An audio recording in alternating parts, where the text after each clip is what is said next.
a short talk, emphasize short. Well, I thought I wanted to talk about the doodle because I think it's something that is really important and serious at the same time as being fun. And I think my talk is going to be a little bit like a doodle in that I don't have a specific plan, although I have images. But why I came up with this idea of having a doodle night is because I often ask my students when I'm teaching a drawing class, you know, people will say I've never done any drawing, and then I'll ask people, do you doodle? And people usually are very reluctant to say they do.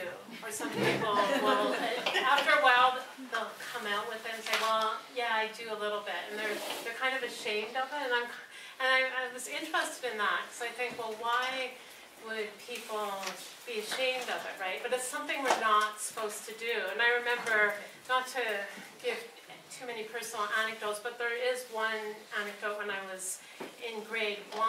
Before we started doing our writing, we always had to draw a cat. We had to do 2 circles, a small one and a big one.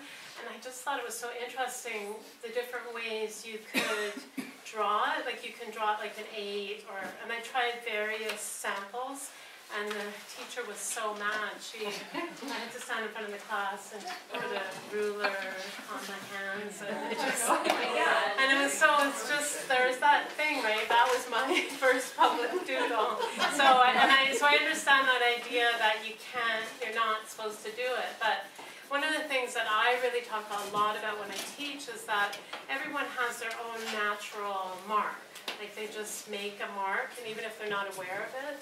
So you're never coming to an art class as a blank slate. You always have something. And so, you know, we started talking about doodling, and the consensus in the class was, well, people don't doodle anymore because there's not the phone. You're not on the phone and sitting at a desk, because we just started to talk about all that, you know, the different reasons why people don't doodle. So I'm just curious in this room, how many people do doodle on a regular basis? Good. Well, that's great. And does anyone feel guilty about doing that? Good. Not anymore. Okay. But how many people have trauma stories like yours about it having to scrub desks because of doodling? Oh, really? Yeah. So one of the reasons I started an art school is because I do think everyone can draw. And you know, we get people calling and saying, I can't draw, and there's so many people who think they don't have talent, but I just really think it's something everyone can do, and it's such a great thing to be able to do. One of the reasons I really love doing it is that it gives you an opportunity to daydream, and you could sit down there with your pen and not know what's going to happen. Like you can just start, and after a while you look at what you've drawn, and it's really interesting. You think, oh, I had no idea I had that in me. So it's a really good way to just kind of explore what your imagination is.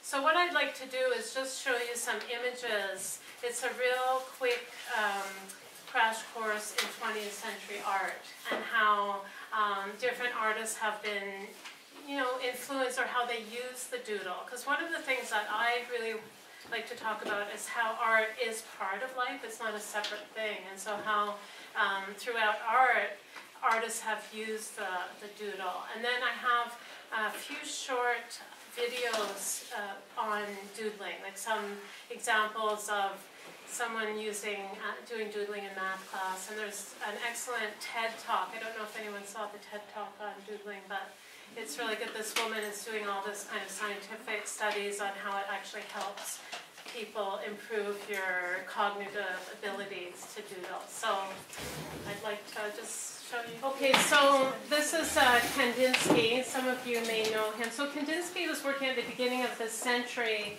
and he was thinking about how you can use symbols and forms to represent different experiences, different feelings. Like yellow gives a different feeling. But this is really, in essence, it's a kind of doodle. So I thought we'll go through some of his works. And you can just, I love this particular piece because it's so whimsical, and you could see how, when you look at a doodle, you really get to see how someone's imagination works, right? And we don't often get to have these moments in life where we can explore our imaginations. So Kandinsky was one of the first artists to do abstract work. And so, and this is the kind of work where sometimes people might look at it and say, a kid could do it, but that's always the most flattering thing you could say about an artwork, because kids do work so unselfconsciously, and adults spend so much of their time trying to make unselfconscious marks.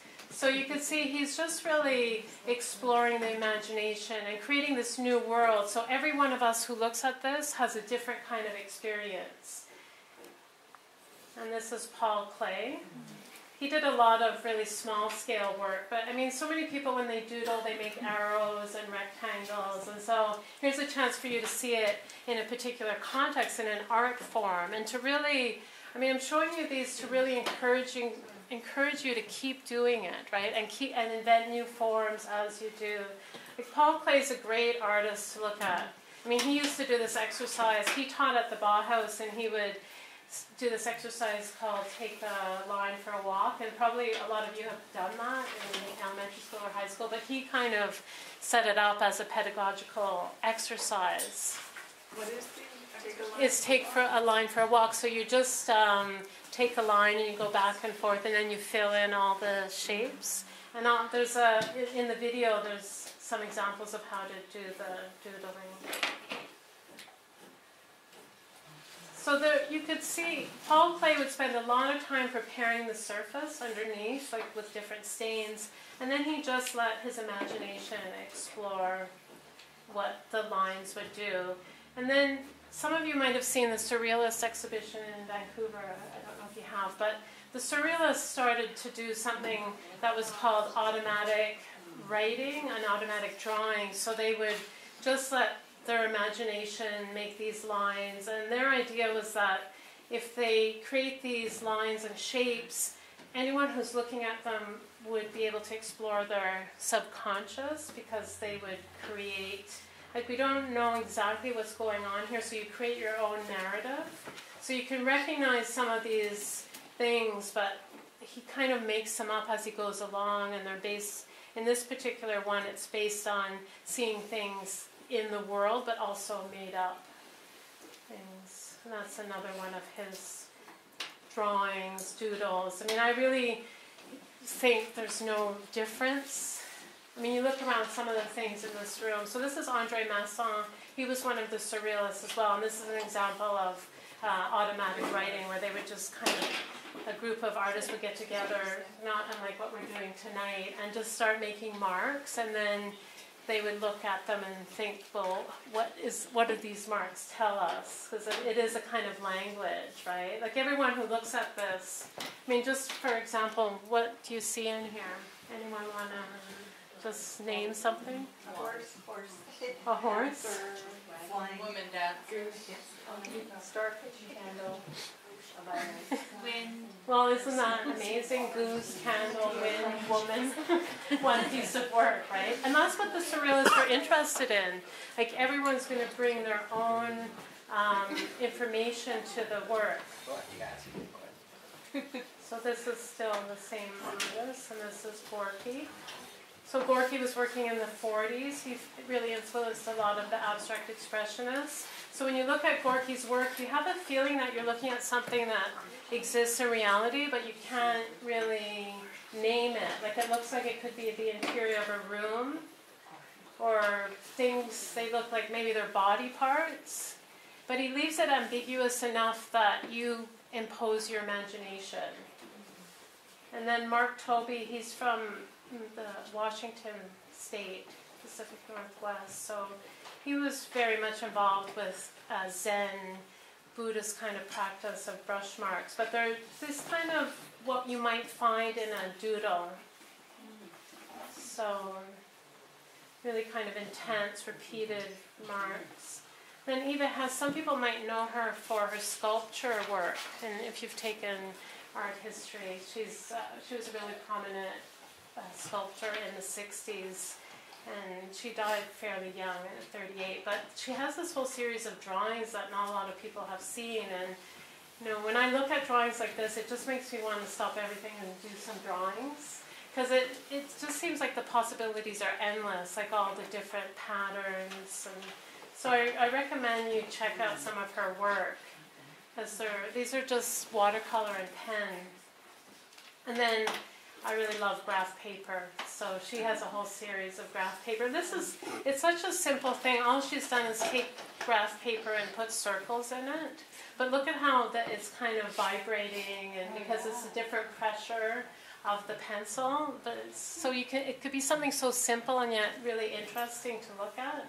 There's a kind of intensity, right? And right away you think about this sort of handmade mark imposed on a manufactured surface.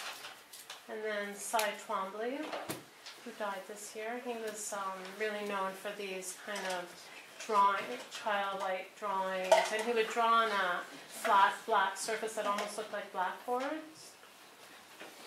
And so he did a lot of these. Another artist where people would say, oh, this just looks like what a kid would do. Isn't that great to be able to draw like a kid? And then this is an artist who was working in the 60s through to the 80s, and he did a lot of drawings when he was on trains or buses, so to kind of see how the movement of the vehicle would affect his drawing. I tried that on a train. It's really kind of fun, because then if your drawing doesn't turn out, you blame the motion of the yeah, so this is another train drawing. Then he did these drawings where he would fold the paper and keep it in his pocket. They're called pocket drawings, and then he would just take it out and make marks, and not really knowing how the whole thing would turn out. And then they would be exhibited as this folded piece of paper. So that's something interesting to do. Like that, it relates back to some of the things the Surrealists did, where they would do a game called Exquisite Corpse and bend the paper, and you just draw little bits at a time. So this is a giant doodle on a wall. Claude Heath, he's a British artist, and he does these really large scale. So this is it's actually a drawing of a plaster head that he's done really large scale and done it blind. So he's just feeling the head and doing this big drawing of it. So, and all the lines come right from that one point. And then he also does these other drawings where these are drawings of plants, and this paper actually goes under the table, and he draws under the table, like puts his hand right underneath and just draws what he sees. So he ends up with these really interesting looking squiggles.